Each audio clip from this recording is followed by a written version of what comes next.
Nós estamos aqui dedicados nesse mês a ministrar a obra da cruz, a falar da obra da cruz. E a FUV nos fez esse desafio, uma reunião de pastores, e nós aceitamos esse desafio e temos recebido graça de Deus para compartilhar coisas maravilhosas. Aí nós já tivemos o Eberson, já tivemos o Haroldo 2 vezes, tendo essa mesma oportunidade. E hoje eu quero, com a graça de Deus, participar também e poder contribuir e falar alguma coisa do que o Senhor tem feito e da importância do que significa a cruz na minha vida e na sua vida. Hoje a gente louvou aqui basicamente tudo o que eu vou dizer para você, mas certamente isso é o Espírito Santo de Deus reforçando no nosso coração, nas nossas vidas, aquilo que é importante, porque nada excede a cruz, nada excede a essa obra maravilhosa.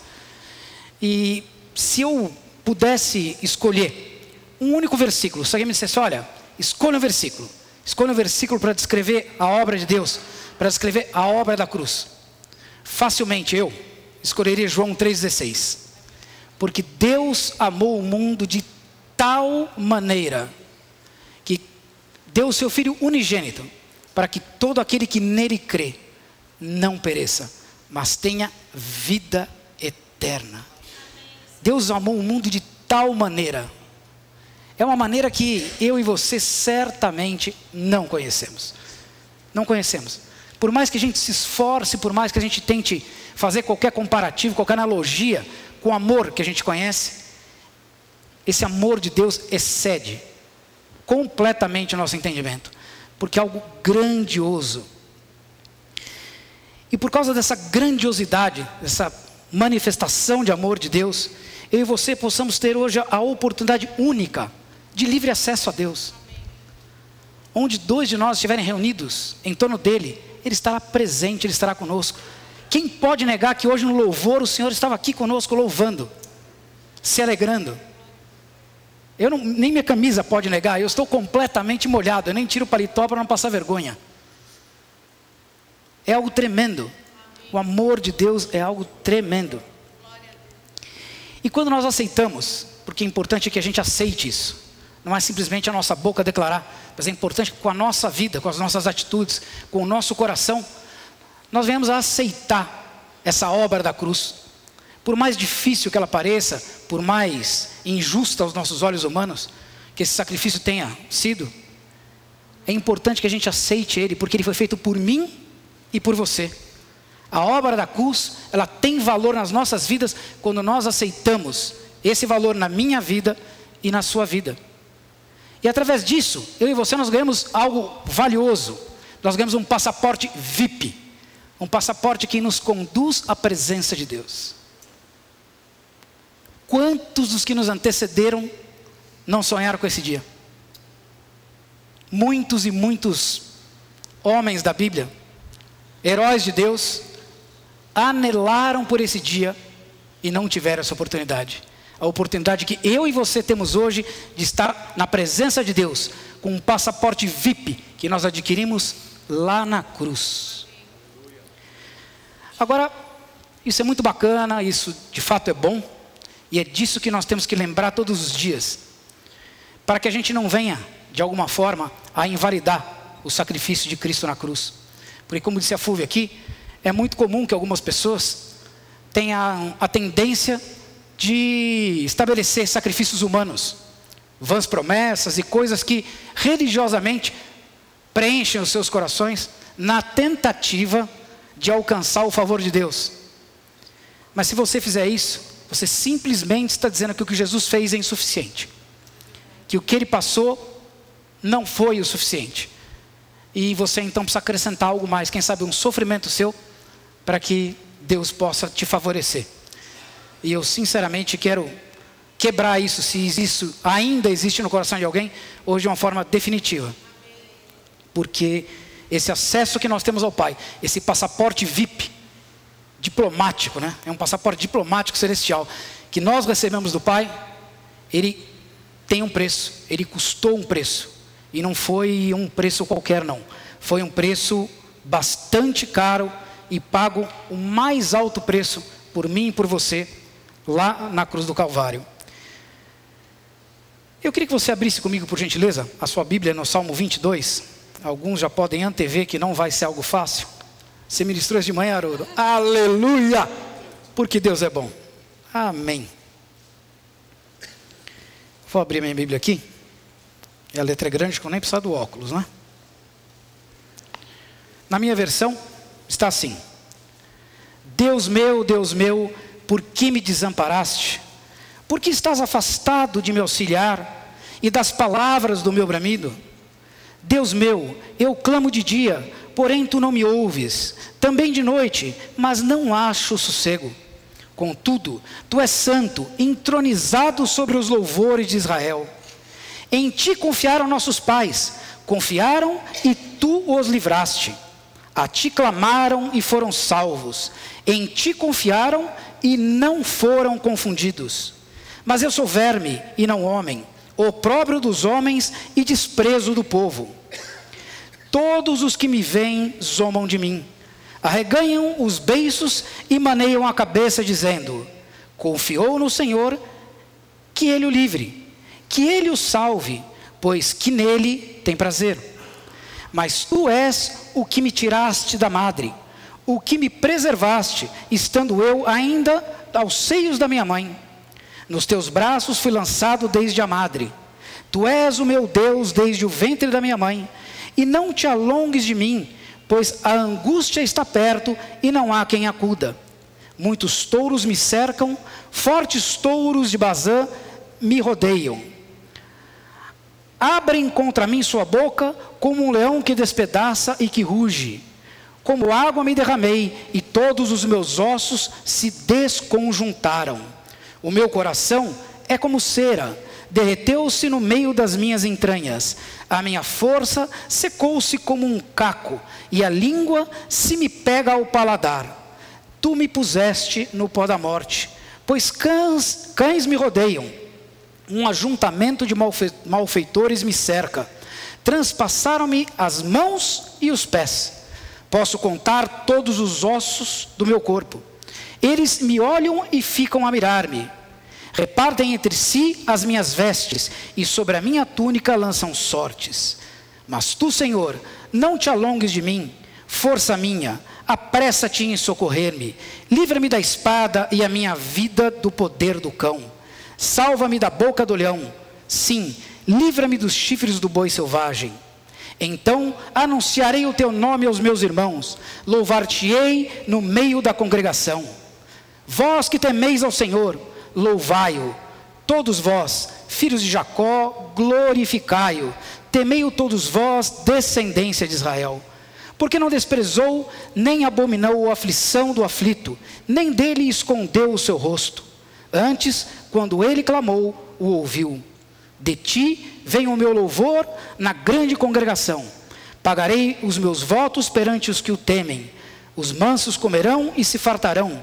Louvarão ao Senhor os que o buscam. Que o vosso coração viva eternamente. Todos os limites da terra se lembrarão e se converterão ao Senhor. E diante dele adorarão todas as famílias das nações. Porque o domínio é do Senhor, e ele reina sobre as nações. Todos os grandes da terra comerão e adorarão, e todos os que descem ao pó se prostrarão perante ele, os que não podem reter a sua vida. A posteridade os servirá. Falar-se-á do Senhor à geração vindoura. Chegarão e anunciarão a justiça dele a um povo que há de nascer, contarão o que ele fez. Aleluia. Esse salmo, talvez o Haroldo não tenha dito o que eu disse, e provavelmente vocês não vão gostar muito do que eu vou dizer. Talvez vocês se sintam desconfortáveis, e se sentirem, perdoem. Esse é o meu desejo. Porque eu não creio que ninguém que se depare com a cruz possa ficar indiferente, possa se sentir confortável, porque a cruz é desafiadora. E o que eu quero compartilhar com você, nós louvamos aqui, e eu louvei esse cântico muitas vezes na minha vida, e no dia que eu me deparei com isso aqui, eu fiquei mal. Porque nós declaramos que nunca saberemos o preço que foi pago pelo Senhor na cruz. E eu quero levar você só numa noção do que esse preço, do que custou para o Senhor Jesus esse dia que aconteceu e que mudou completamente todas as coisas. E tudo começou, na verdade, não na crucificação, mas na véspera. Na véspera, Jesus foi ao monte e ele foi orar. E enquanto ele orava, obrigado, Mari, Deus te abençoe. E enquanto ele orava, veio sobre ele uma revelação. Ele anteviu, ele previu aquilo que iria acontecer com ele na crucificação. Enquanto o Senhor Jesus orava, Deus revelou a ele o sofrimento e tudo aquilo que ele iria passar na cruz, logo em seguida. E nesse momento, como muitos de nós já experimentamos de uma forma bem menor, bem menos significativa, Jesus passou por um estresse psicológico muito forte, extremamente forte e violento. Tanto é que a Bíblia descreve que ele suou sangue.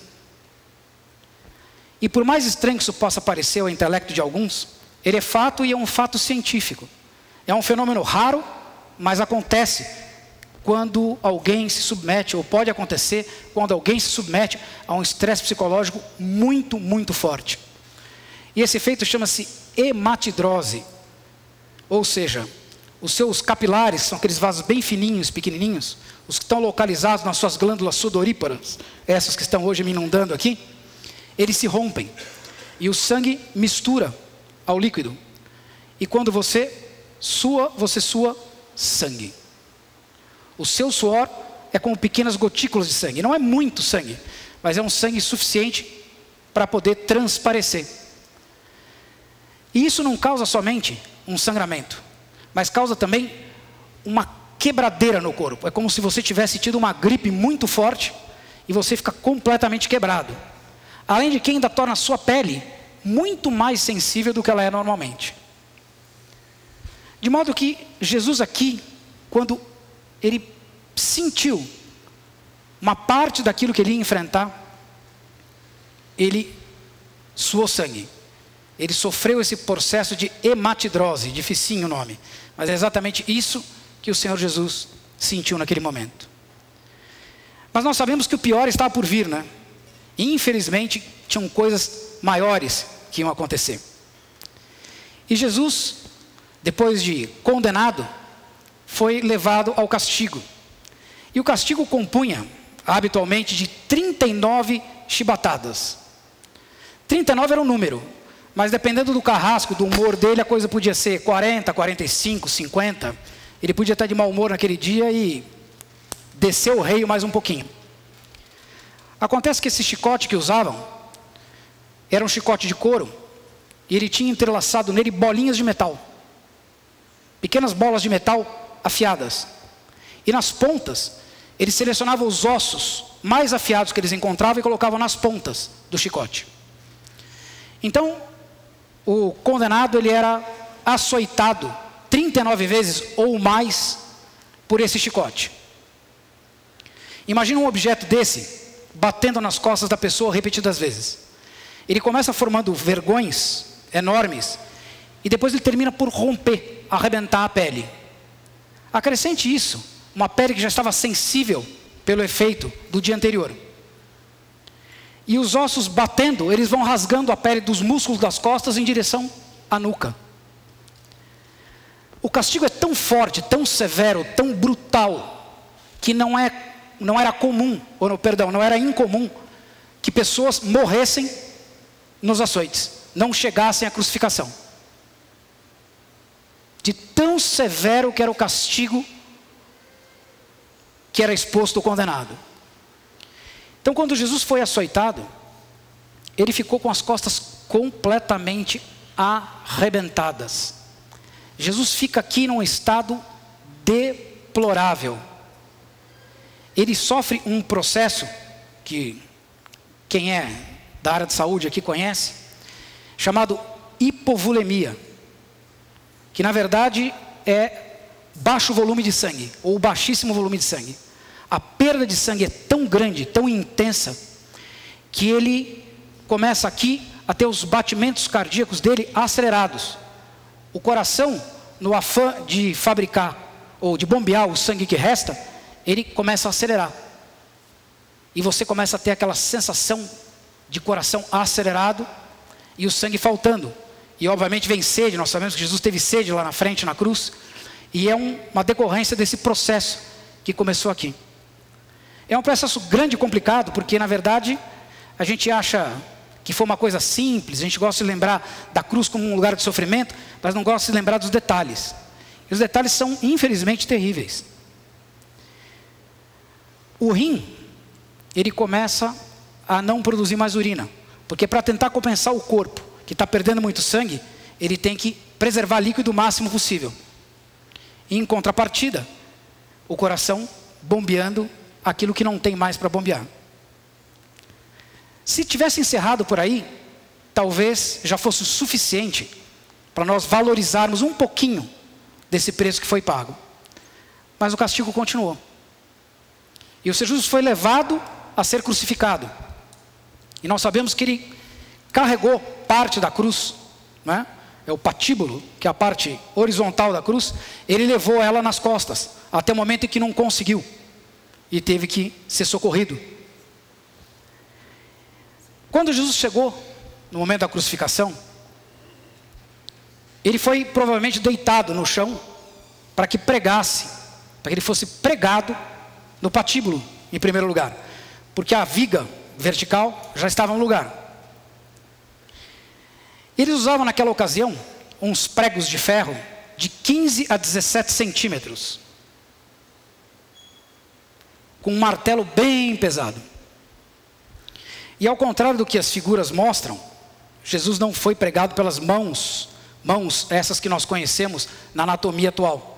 Até porque o peso do corpo iria rasgar, ele iria cair. Mas os sórdidos algozes de Jesus, eles conheciam bem a anatomia.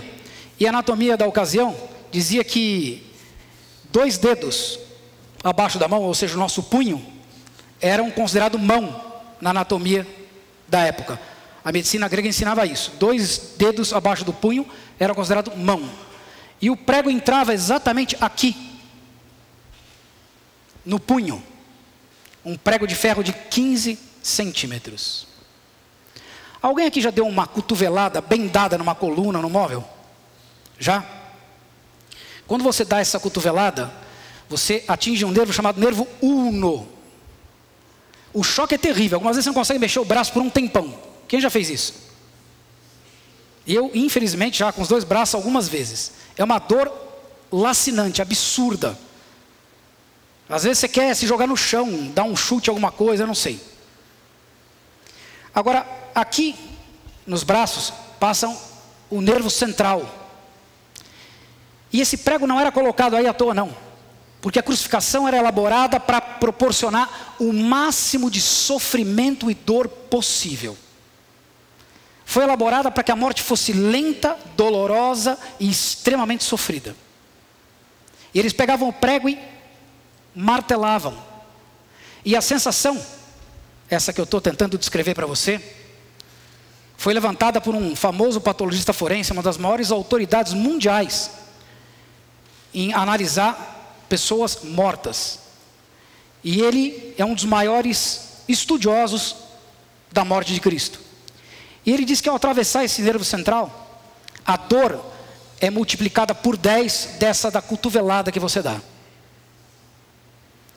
É como se você pegasse o nervo com um alicate, espremesse e torcesse. Essa é a sensação que ele sentiu em cada um dos punhos. Se isso ainda não fosse suficiente, levantaram Jesus e colocaram na horizontal. E fizeram a mesmíssima coisa com os pés dele, atingindo de novo a mesma inervação, para que a dor fosse intensificada. E uma vez que Jesus estava na cruz, a primeira coisa que acontecia é que ele tinha uma distensão dos ombros. As juntas, como está descrito aqui no Salmo 22, elas eram desconjuntadas. E havia uma separação de aproximadamente 15 centímetros entre o ombro e o braço. Dá para imaginar a dor que isso representa, não? Isso não só é uma dor absurda, como aquelas costas totalmente esfoladas, que muitas vezes tinham à mostra. Isso era muito comum, a espinha dorsal ficar à mostra, as costelas ficarem à mostra, e algumas vezes até os órgãos, como o pulmão e rim, ficarem à mostra. Tamanho era a brutalidade dos açoites. Essas costas estavam na cruz, e elas desciam, e a posição que você ficava depois de estendido os braços, era uma posição de inspiração, de expiração. Você esvaziava o ar, porque você ficava deitado sobre o diafragma. Então toda vez que você precisava inspirar, você tinha que levantar as pernas com os pés presos, arrastar as costas arrebentadas na cruz, levantar e inspirar. E aí cansava as pernas e descia. E isso era feito lentamente, lentamente. E cada vez que isso acontecia, as costas ralavam lá na cruz.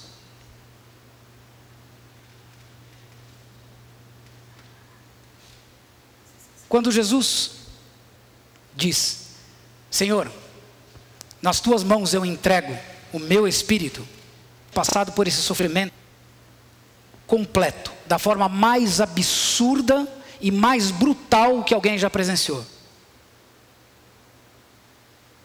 Quando ele diz, eu entrego as minhas mãos, e finalmente ele morreu, ele teve o que nós chamamos de falência múltipla de órgãos. Porque o sangue já não bombeava de acordo, era uma baixíssima quantidade de sangue no organismo.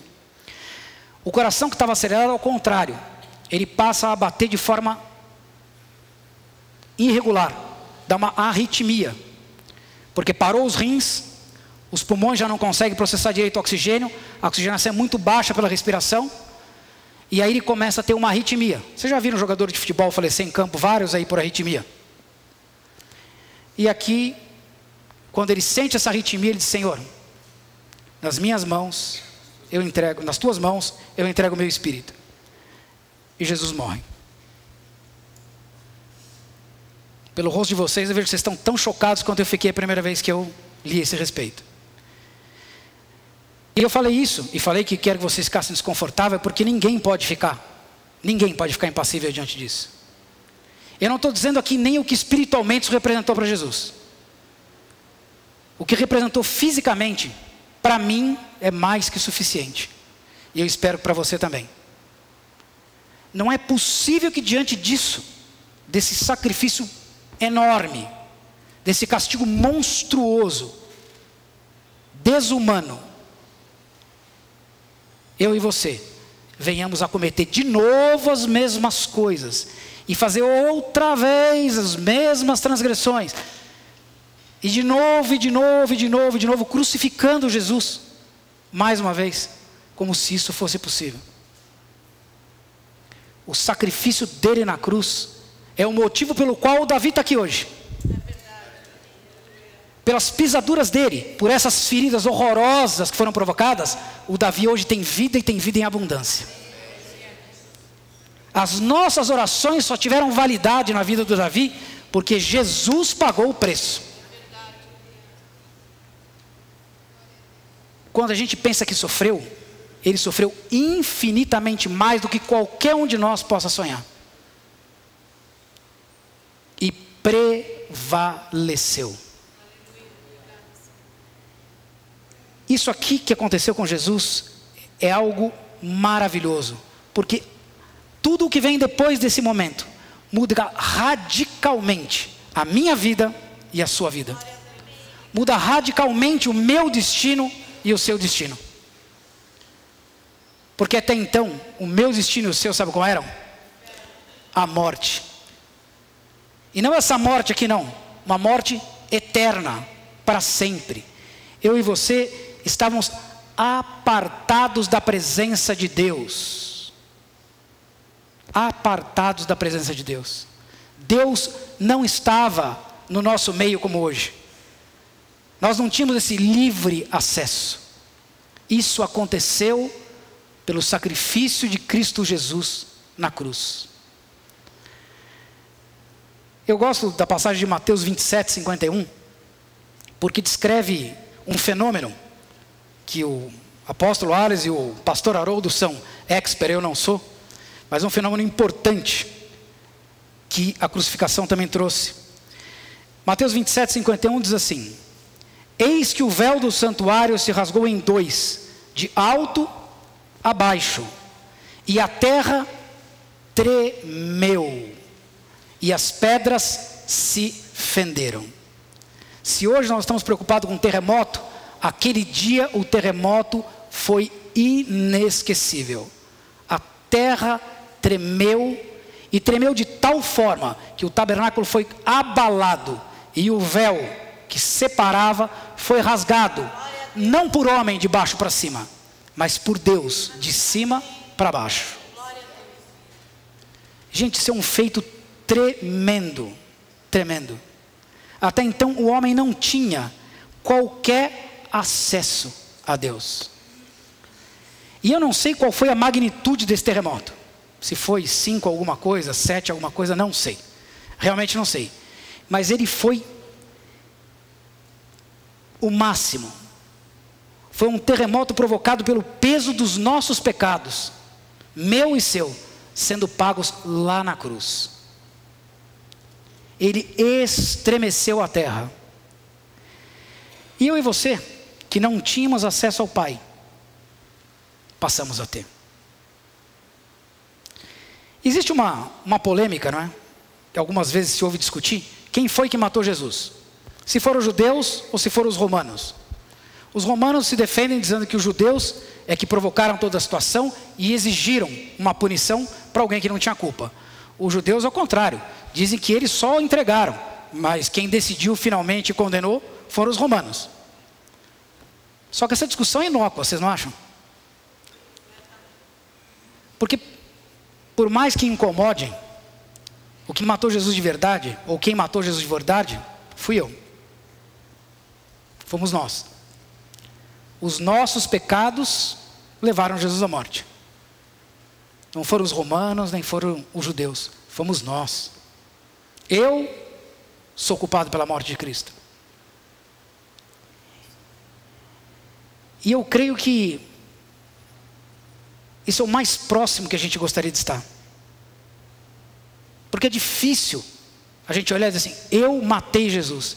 Diante de um sacrifício desse que ele passou, diante de todas as coisas que vocês ouviram, não é fácil você confessar e dizer: Senhor, isso é por minha causa, foi minha culpa, foram as minhas decisões, tudo aquilo que eu fiz, a maioria das vezes por vontade própria, para satisfazer os meus desejos, para cumprir os meus caprichos, para fazer aquilo que eu julgava ser bom, que eu achava que ia dar certo, pelo meu egoísmo, pela minha falta de caráter, de humanidade, de decência, até mesmo pela falta de bom senso. Todas essas coisas nos levaram a crucificar Jesus. Por isso que quando a gente diz: Senhor, todas as coisas nós colocamos contigo na cruz, é necessário que você tenha consciência desses fatos. Porque contra fato não há argumento. E o fato é que todos pecamos. É o que a palavra de Deus diz. Todos pecamos. E os nossos pecados só foram perdoados diante desse sacrifício na cruz. Nós fomos os causadores da verdadeira barbárie que aconteceu com Cristo. Mas aleluia por isso. Porque através disso, eu e você tivemos acesso à presença do Pai. O véu do tabernáculo foi rasgado de cima para baixo. O preço foi pago por Jesus. Aquela escrita de morte que estava sobre a minha vida e a sua vida, ela foi anulada. O inimigo não pode mais acusar. Ele não pode mais levantar o dedo contra a nossa vida. Eu me admiro muitas vezes, porque para mim também é uma forma de invalidar o sacrifício de Cristo, é quando as pessoas decidem discutir com o diabo, quando elas decidem autorizar o diabo a fazer coisa nas suas vidas. Eu sinto um certo desconforto muitas vezes, pessoas dizerem, isso é coisa do diabo, isso é coisa do inimigo. Sinceramente estão dando crédito para alguém que não fez coisa nenhuma. Porque se nós conhecêssemos qual é a nossa posição em Cristo Jesus, como nós estamos em relação à cruz, como é que o diabo lá embaixo, uma coisinha insignificante aqui nesse piso, poderia me atingir aqui em cima onde eu estou? Como é que ele poderia fazer uma coisa dessa? A única forma disso acontecer, sabe qual é, não? É que eu, infelizmente, provocado, retribuo a provocação e desço. E aí eu vou estar no nível dele, na mesma conversa, na mesma situação. E aí diz, é culpa do diabo. Talvez o diabo sejamos nós, em nós mesmos.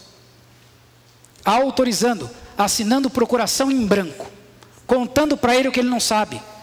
Porque alguns acham que o diabo é Deus. Deus é onisciente, o diabo não é. E nós ficamos validando, contando quais são os nossos pontos fracos, dizendo que ele tem autoridade para isso, para aquilo ou para aquele outro. Como é que diante da cruz, diante desse sacrifício, diante do preço pago pelos nossos pecados, nós podemos autorizar o diabo ainda a manifestar qualquer coisa que queira? Ele é um derrotado. Ele é um nada. Porque o Senhor Jesus esfregou na cara dele a vitória lá na cruz. E esse preço foi pago por mim e por você. O véu da separação foi rasgado. Antes desse dia tão importante, eu disse para vocês que muitos que estão aqui, na palavra de Deus citados, ansiaram por esse dia. E não viveram para ver esse dia. Mas nesse dia, o véu rasgado, essas pessoas juntamente conosco se alegraram em Cristo Jesus. Imagina você que houve época em que somente um sumo sacerdote era levantado entre o povo, às vezes uma vez na vida lá por sorteio, e precisava estar perfeito, imaculado, senão morria lá dentro. Era quem ia oferecer ao Senhor lá no Santo dos Santos. Era um lugar de acesso extremamente restrito. E hoje eu e você não nos damos conta, mas nós temos acesso livre a Deus todo o tempo na nossa vida, todos os dias. Eu posso levantar de manhã no meu devocional e clamar: Senhor, obrigado, eu estou vivo. E o Senhor está comigo. E o seu sacrifício não foi em vão. E hoje eu quero acertar, me ajuda a não errar. Não seria uma boa oração para fazer de manhã? Não precisava de acréscimo, dizer assim: Senhor, obrigado pela minha vida. Permita, Deus, que neste dia eu não atrapalhe o seu mover em mim. Na minha opinião é suficiente. Acho que não precisa ir além daí para não estragar mais nada. Acho que não tem pedido mais legítimo. Porque para a gente estragar é assim, 2 minutinhos. O véu que separava, cantamos hoje, né? Já não separa mais. E a luz que outrora apagava, resplandecia e se apagava, resplandecia e se apagava. Agora brilha e cada dia brilha mais. E sabe como não? Na minha vida e na sua vida. É impossível colocar o candeeiro lá debaixo da cama, ou debaixo do sofá, ou debaixo de uma prateleira. Nós somos luzeiros do mundo. Nós estamos em posição de destaque. E aonde quer que a gente vá, a luz está em nós. E a luz nunca se apaga. Eu posso imaginar que isso aqui é algo que é maravilhoso, que é inigualável. Eu vejo isso como uma coisa assim, sem precedente. O Senhor fez uma obra completa, nos mínimos detalhes. Cada coisa daquilo que eu descrevi hoje, ou tantas outras coisas que não foram faladas. O salmista dizia isso muito antes que acontecesse.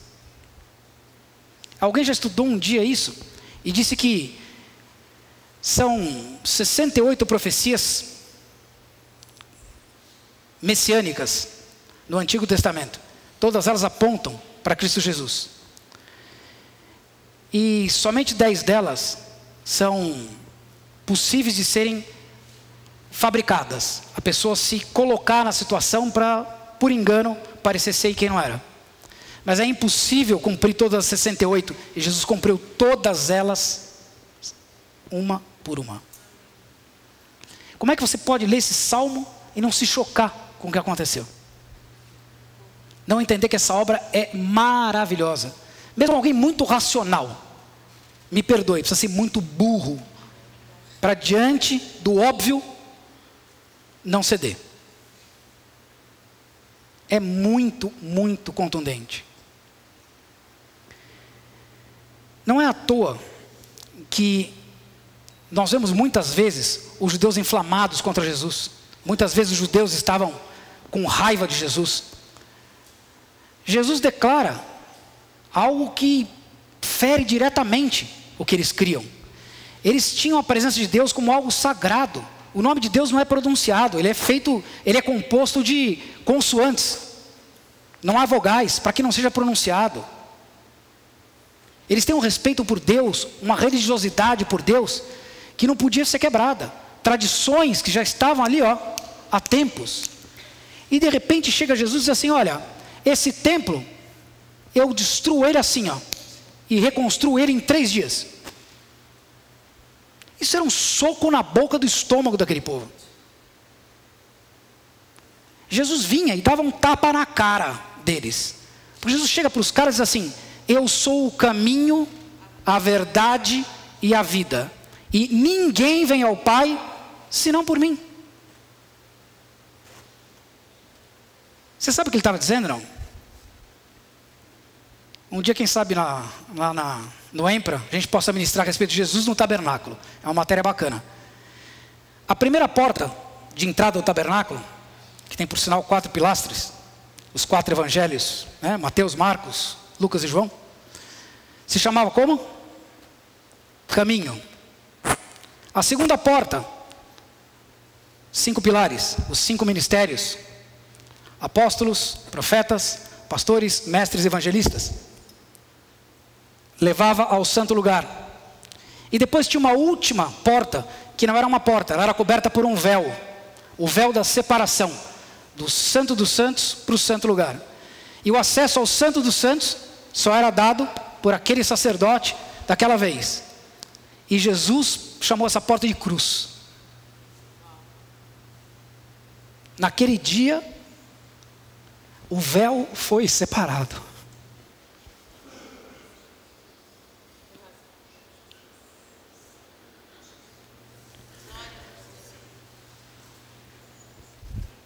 Eu imagino para um judeu o que isso representou. Jesus deu um tapa na cara, como dizia minha avó, com luva de pelica. Ele chegou para o cara e disse: esse teu tabernáculo sou eu.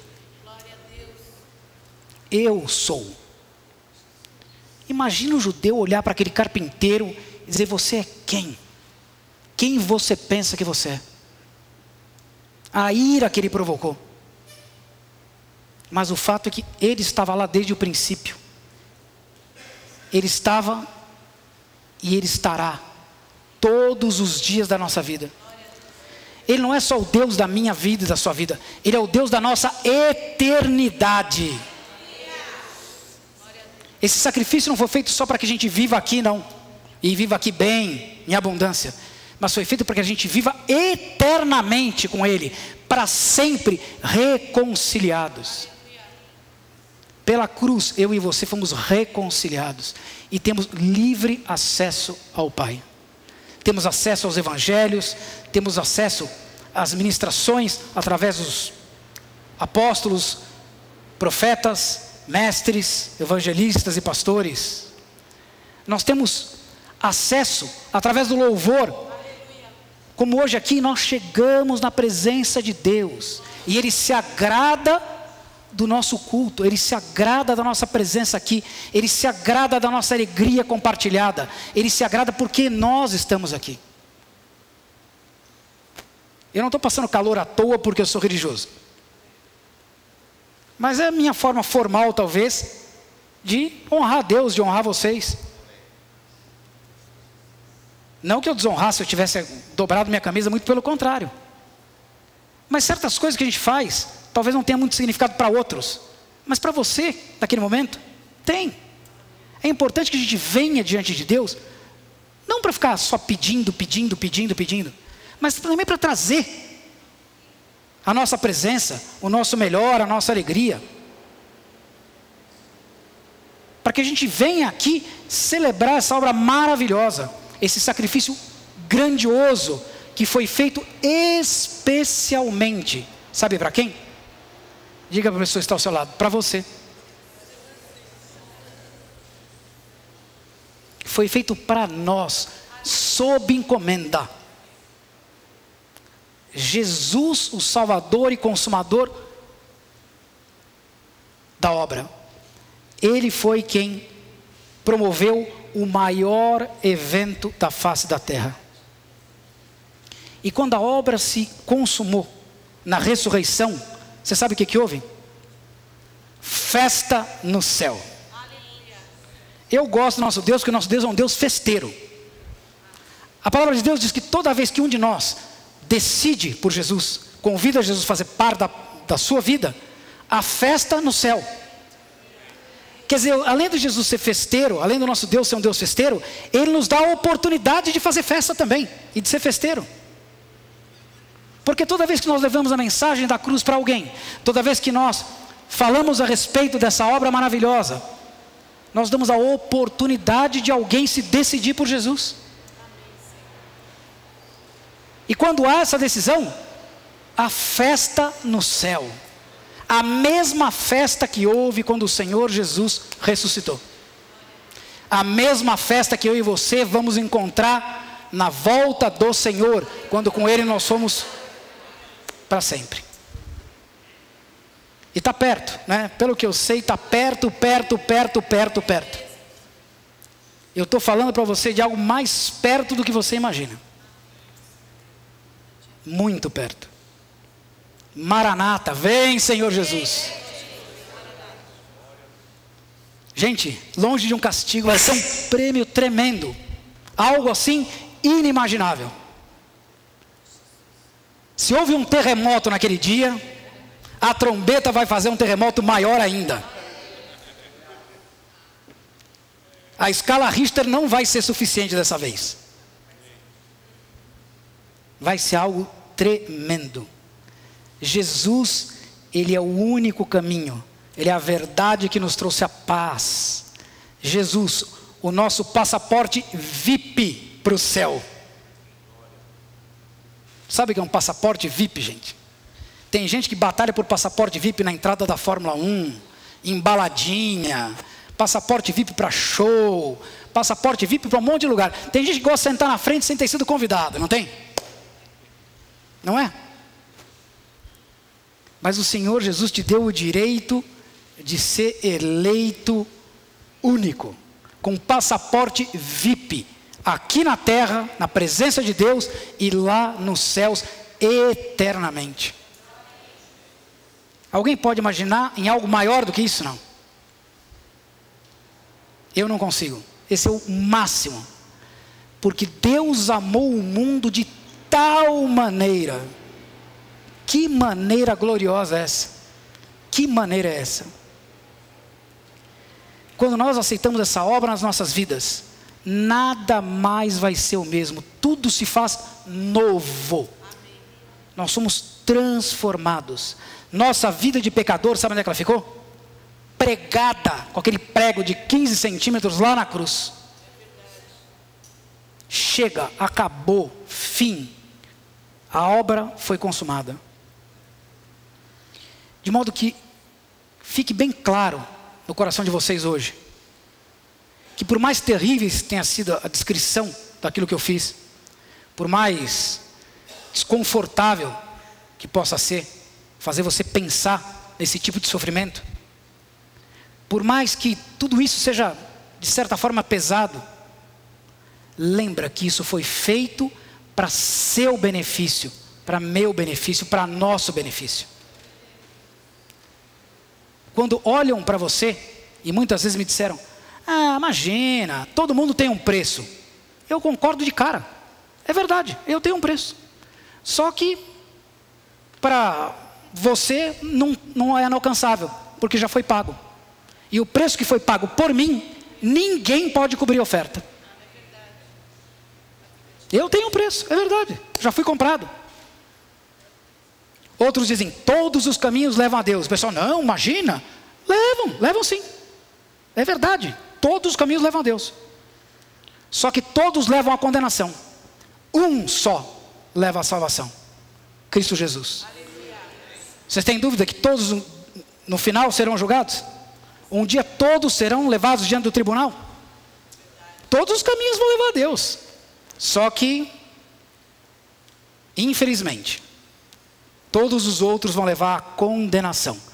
Só Cristo Jesus, o caminho único, a verdade e a vida, nos concederá a eternidade, a salvação. Amém?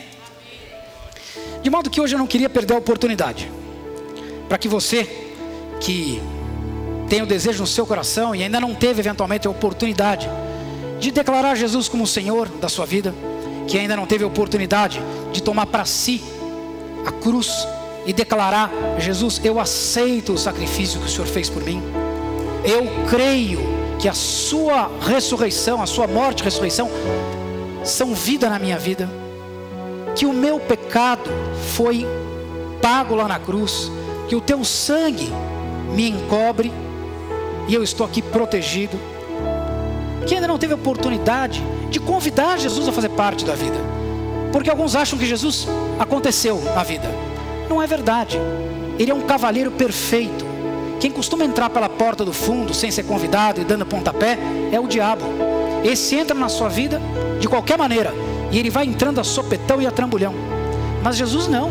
Jesus é um cavalheiro perfeito e ele necessita ser convidado para entrar na sua vida. É necessário que você o convide. É necessário que você abra o seu coração e diga: Senhor Jesus, vem, faça parte da minha vida. A partir de hoje eu quero servir ao Senhor. Eu quero que o meu coração seja cheio do seu amor. É isso que eu estou falando para você.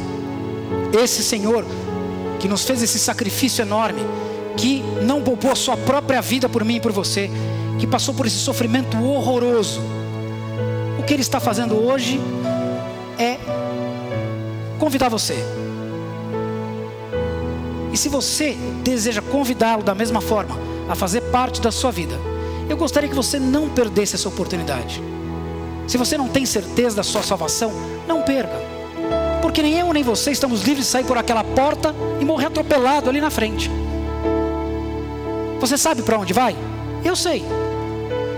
Talvez você não tenha certeza. Para a vida ou para a morte, nós estamos em Cristo Jesus e a nossa vitória é Ele. Então, se existe alguém aqui hoje, eu não quero me alongar muito, porque eu não posso ficar oferecendo aquilo que é precioso.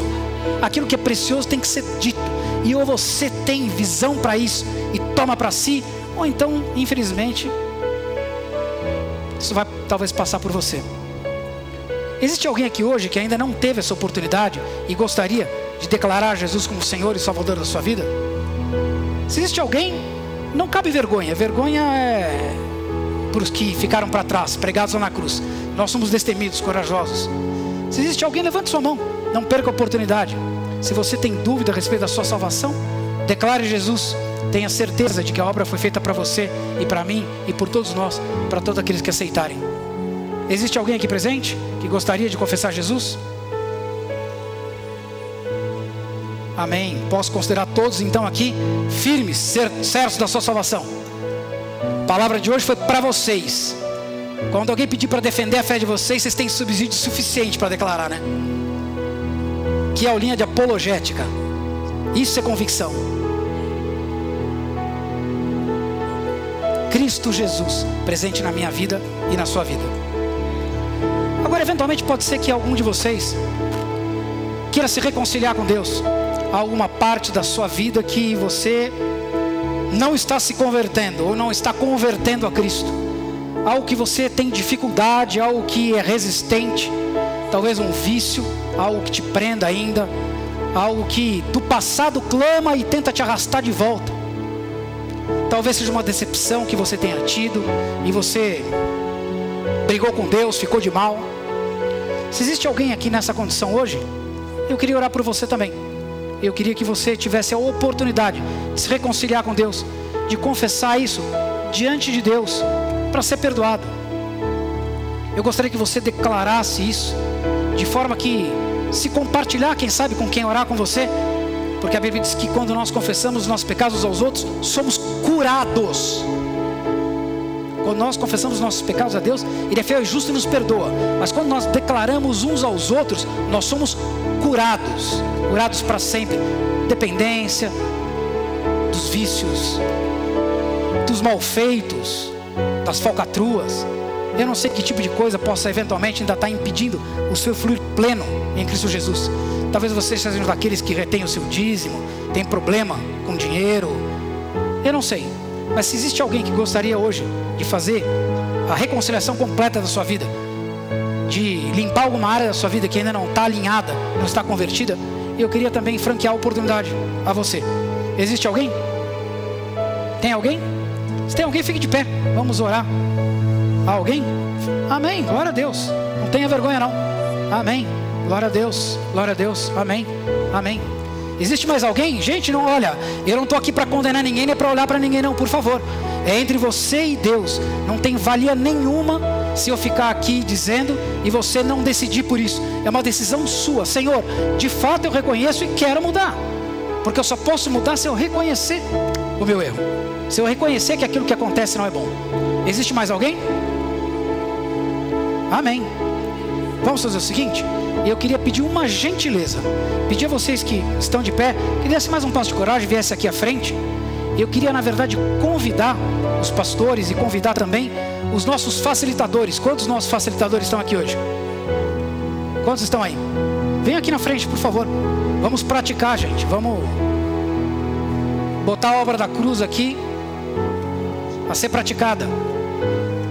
Vocês têm sido treinados, ministros da casa de Deus. O apóstolo Arias tem dado a vocês a autoridade para ministrar aqui na casa. E eu gostaria que vocês estivessem orando por cada uma dessas pessoas de forma individual, para que cada um receba do Senhor. E se algum de vocês tiver vontade de declarar aquele mal que quer se livrar, aquela parte que necessita ser convertida, não se acanhe. São homens e mulheres de Deus para ouvir e para com você chorar e reivindicar diante de Deus, para que isso definitivamente seja curado na sua vida, em nome de Jesus. Amém? Amém. Vamos orar, gente? Vamos trabalhar?